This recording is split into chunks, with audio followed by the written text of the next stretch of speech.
Hi everyone, this is బాలశంకరాచారి.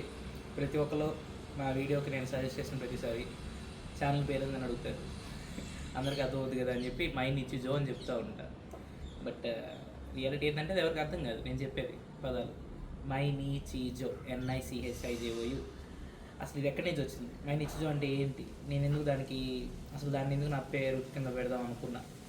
First నేను start చేసినప్పుడు only tax సలహాలు మాత్రమే చెప్దాం అనుకున్నాను. అందుకని ట్యాక్స్ సలహా అని పేరు పెట్టాను. బాగానే ఉండింది. కానీ తర్వాత అసలు చేయడం మానేశాను. ఎందుకంటే ఆ టైంలో అందరికీ తెలిసినాయి కదా, లేకపోతే తేలాలనుకుంటే సీఎల్ దగ్గరికి వెళ్తారు ఎందుకని చెప్పి అనుకున్నా. బట్ అప్పుడు నేను ఇంగ్లీష్లో చేశాను, తెలుగులో ఏం చేయాలి. తెలుగులో చేస్తే బాగుంటుందని చాలామంది అడిగారు కూడా, బట్ నేను చేయలే. తర్వాత కొంచెం ఇన్స్పైర్ అయ్యి జిమ్ చేద్దాం అనుకున్నాను. జిమ్ వీడియోస్ చేద్దాం అనుకున్నాను. మరి జిమ్ వీడియోస్కి ఛానల్ పేరు ఏం పెడితే బాగుంటుందని అనుకున్నాను. జిమ్ అంటే ఏంటి? It's a part of my daily life. So అది అలాంగ్ విత్ నాకు ఇష్టమైన యానిమే మై నిచిజో అనేది ఒక యానిమే ఉండింది. దాన్ని చూసి మై నిచిజో అని ఒక టైటిల్ పెట్టుకున్నాను. మై నిచిజో అని పెడితే ఎవరికి అర్థం కాదని చెప్పి బ్రాకెట్లో జిమ్ అని రాశాను. సో మై నిచిజో అంటే ఏంటి? What does it mean by my నిచిజో? మై నిచిజో అంటే సింపుల్గా జాపనీస్ లాంగ్వేజ్. అది సింపుల్గా చెప్పాలంటే మై నిచిజో అంటే డైలీ లైఫ్. నా daily life, that is my నిచిజో. సింపుల్. నా డైలీ లైఫ్లో జనరల్గా పొద్దున్నే లేవడం, జిమ్కి వెళ్ళడం, రావడం, ఆఫీస్ అటెండ్ అవ్వడం, నా లంచ్ నేను ప్రిపేర్ చేసుకోవడం, లేకపోతే నా స్నాక్స్ నేను ప్రిపేర్ చేసుకోవడం, ఈవినింగ్ వచ్చి కరెక్ట్గా ప్రోటీన్ ఇంటేక్ అయిపోయిందా లేదా చూసుకొని మొత్తం ఫినిష్ చేసుకోవడం. ఇది నా నిచిజో as of now. Daily life ఇలాగే జరుగుతూ ఉంటుంది. పొద్దున్నే లేవడం, జిమ్కి వెళ్ళి రావడం, ఆఫీస్ చేసుకోవడం, అండ్ వీకెండ్స్ వస్తే మళ్ళీ ఏం చేస్తావు? డ్యాన్స్, జిమ్ చేస్తూ ఉంటాను. నేను కూడా వీడియోలు పోస్ట్ చేస్తాను, ఇన్స్టాగ్రామ్లో ఉంటా ఉంటాయి. అదే వీడియో తీసుకొచ్చి యూట్యూబ్లో పోస్ట్ చేస్తా, బట్ స్ట్రైక్ వచ్చి డిలీట్ చేయాల్సి వచ్చింది. ఎందుకంటే మ్యూజిక్ వీడియోలు యూట్యూబ్లో పెట్టకూడదు కాబట్టి. సో అది నా నిచిజో. మై నిచిజో అంటే నా డైలీ లైఫ్ అని అర్థం. ఇప్పుడు జాపనీస్ మీద ఎందుకు పెట్టావు? తెలుగు పేరు పెట్టుకోవచ్చు కదా. అంటే ప్రతిరోజు అని పెడితే బాగోదు కదండి. ఆల్రెడీ పెట్టే ఉంటారు ఎవరో ఒకరు. అలాంటివి నాకు ఎవరి ఇన్స్పిరేషన్ వాళ్ళు తీసుకుంటూ ఉంటారు. అలాగే దానికి ఇంకో చిన్న ఇన్స్పిరేషన్ కూడా ఏంటంటే ఇకిగాయ్ అని ఒక బుక్ ఉంటుంది అనమాట. లైఫ్స్ గోల్ అని చెప్పి సింపుల్ టర్మ్స్. దానికి ఒకదానికి ఒక మీనింగ్ ఉంటుంది. బుక్స్ చదివితే ఒక బ్రాడ్ మీనింగ్ వస్తుంది. అది లైఫ్స్ గోల్. నా లైఫ్ గోల్ ఏంటంటే ప్రతిరోజు నేను ప్రశాంతంగా గడపాలి. That's my life goal. ప్రశాంతతకి చాలా అర్థాలు ఉంటాయి. ఒక్కొక్కరికి ఒక రకం ప్రశాంతత ఉంటుంది. నా ప్రశాంతత ఆల్రెడీ నా లైఫ్లో కొంతవరకు ఉంది.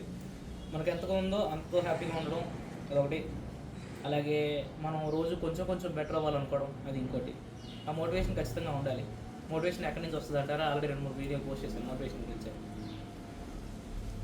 ఇదంతా పక్కన పెడితే ఇంకా వీడియోస్ పోస్ట్ చేస్తాను, మీరు చూస్తారని ఏమంటారు, తెలుగులో పదం కాదు, ఎక్స్పెక్ట్ చేస్తున్నాను. Thank you. నాకు ఇప్పటివరకు దగ్గర 106 సబ్స్క్రైబర్స్ ఉన్నారు. Thank you so much for subscribing me. And I make sure I do better videos. ఖచ్చితంగా చేస్తాను. అండ్ అలాగే అప్పుడప్పుడు ఇన్కమ్ ట్యాక్స్ ఎలా ఫైల్ చేయాలో మీ సొంతగా మీరే చేసుకునేటట్టు నేర్పించడానికి ట్రై చేస్తాను. అండ్ అడ్రస్ వస్తే చెప్పడానికి ట్రై చేస్తాను. మీకు ఏమైనా డౌట్స్ ఉంటే మొహమాటంగా ఏ వీడియో అయినా పర్లేదు ఒక కామెంట్ పెట్టండి. ఆ వీడియోకి సంబంధించిందైనా ఆ వీడియోకి సంబంధించింది కాకపోయినా దాని మీద వీడియో చేసే బాధ్యత నాది. అది ఇన్కమ్ ట్యాక్స్ అయినా కానివ్వండి, GST అయినా కానివ్వండి, TDS అయినా కానివ్వండి, జిమ్ అయినా కానివ్వండి, ఫుడ్ అయినా కానివ్వండి, నేను చెప్తాను నాకు తెలిసినంత మై ఒపీనియన్స్ మోస్ట్. ఎందుకంటే ప్రతి ఒక్కరికి ఒక పర్స్పెక్టివ్ ఉంటుంది. నా పర్స్పెక్టివ్లో నేను చెప్తాను. అండ్ ఈరోజు లెక్క ప్రకారం వెజ్ వాళ్ళ ఆమ్లెట్ చేసి చూపిద్దాం అనుకున్నాను. అంటే శనగపిండితో పాటు ఒక బేసిన్ కచిలా అని చెప్పి వేస్తారనమాట. మన దగ్గర అన్ని ఇంగ్రీడియంట్స్ లేవు, అలాగే అంత మంచి కిచెన్ కూడా లేదు. నేను చేసుకునే బేసిక్ కచిలాలో ఆనియన్స్, బేసిన్ పౌడర్, ఉప్పు కారం తప్ప ఇంకేం ఉండదు. ఎందుకంటే నాకు కావాల్సింది మెయిన్ ఆ బేసిన్ పౌడర్ కంటెంట్. క్యాప్సికమ్ ఇవన్నీ నా వల్ల కాదు, నేను తిన్నాను. బట్ అప్పుడప్పుడు తినాల్సి వస్తుంది కాబట్టి తింటూ ఉంటాం. సపరేట్. సో కెమెరా వెనకాల ఉన్న మా విష్ణు అనే ఫ్రెండ్ దగ్గర నుంచి ఒక క్వశ్చన్ ఏమైనా చూద్దాం. అడగదు. ఇన్ని రోజులు జిమ్కి వెళ్ళి ఏం సాధించావు అని అడుగుతున్నాడు మా వాడు. 2 years బ్యాక్ నా ఫోటో చూసుకుంటే అప్పుడు నాకు అర్థం అవుద్ది ఎంతో కొంత సాధించానని చెప్పి. అలాగే ఈ మధ్య చాలా కాంట్రవర్సీస్ వస్తున్నాయి. న్యాచురల్గా ఉండి స్టెరాయిడ్స్ తీసుకోలేదని చెప్పి కాంపిటీషన్స్లో జాయిన్ అవ్వడం, లేదా న్యాచురల్గా లేకుండా కొంతమంది చెప్పేస్తారు అడగండి మీరు ఎన్హాన్స్డ్ అంటే. అవును, మీరు ఎన్హాన్స్డ్ అని చెప్పి వాళ్ళ బాడీస్ పర్ఫెక్ట్గా ఉంటాయి. చాలా బాగా డైట్ కూడా మెయింటైన్ చేస్తారు. అది చాలా కష్టం. అండ్ న్యాచురల్గా ఉండి రిజల్ట్స్ తెచ్చుకోవాలనుకోవడం కూడా చాలా మంచిది. ఎందుకంటే అది మీ పార్ట్ ఆఫ్ డైలీ లైఫ్ అవుతుంది. ఇప్పుడు ఒకసారి తెచ్చుకొని వదిలేద్దాం అనే థాట్ అది కాదు. నేను జిమ్ చేయడానికి కారణం నేను కంటిన్యూ చేద్దాం అనుకున్నా. I been planning this since last 7 or 8 years. 7 or 8 years నుంచి నేను అనుకుంటూనే ఉన్నా, నేను జిమ్కి వెళ్ళాలి అని చెప్పి. ఎందుకు 7 or 8 years? అంతకుముందు నాకు ఒక చిన్న ఇష్యూ జరిగింది, నాకు హెల్త్ అసలు బాగాలేదు, హాస్పిటల్లో 1 month ఉన్నాను, బయటకు వచ్చి రికవర్ అయిన తర్వాత చదువుకోవడం మొదలెట్టాను. చదువుకోవడం అయిపోయిన తర్వాత ఉద్యోగం అనగానే నా ఫస్ట్ శాలరీతో నేను చేసిన పని జిమ్ సబ్స్క్రిప్షన్ కట్టడం. ఎందుకు? నాకు అదే దారి కనపడింది, దట్స్ మై వే. అది నా పార్ట్ ఆఫ్ డైలీ లైఫ్లో నేను ఇంక్లూడ్ చేసేసుకున్నా. I will be keep on doing that until I can't, అంతే, ఫిక్స్, అది మారదు.